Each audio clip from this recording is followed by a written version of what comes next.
Deuteronomy chapter 21.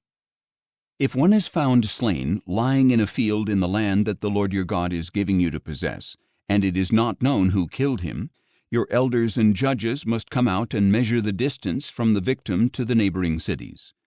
Then the elders of the city nearest the victim shall take a heifer that has never been yoked or used for work, bring the heifer to a valley with running water that has not been plowed or sown, and break its neck there by the stream. And the priests, the sons of Levi, shall come forward, for the Lord your God has chosen them to serve him and pronounce blessings in his name, and to give a ruling in every dispute and case of assault. Then all the elders of the city nearest the victim shall wash their hands by the stream over the heifer whose neck has been broken, and they shall declare, Our hands did not shed this blood, nor did our eyes see it. Accept this atonement, O Lord, for your people Israel, whom you have redeemed, and do not hold the shedding of innocent blood against them. And the bloodshed will be atoned for. So you shall purge from among you the guilt of shedding innocent blood, since you have done what is right in the eyes of the Lord. When you go to war against your enemies, and the Lord your God delivers them into your hand, and you take them captive, if you see a beautiful woman among them, and you desire her and want to take her as your wife, then you shall bring her into your house.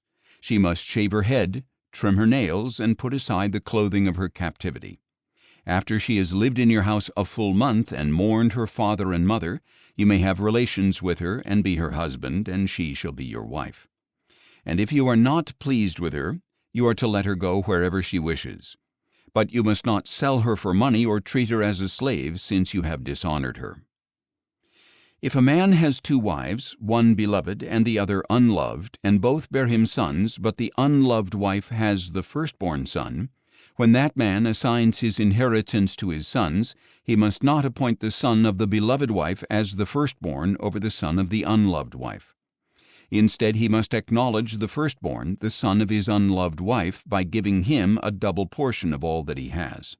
For that son is the firstfruits of his father's strength. The right of the firstborn belongs to him.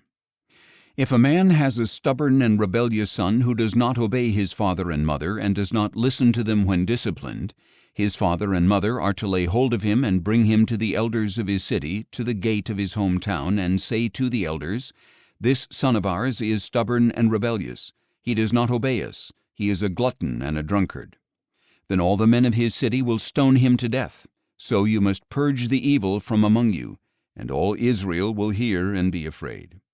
If a man has committed a sin worthy of death, and he is executed, and you hang his body on a tree, you must not leave the body on the tree overnight, but you must be sure to bury him that day, because anyone who is hung on a tree is under God's curse.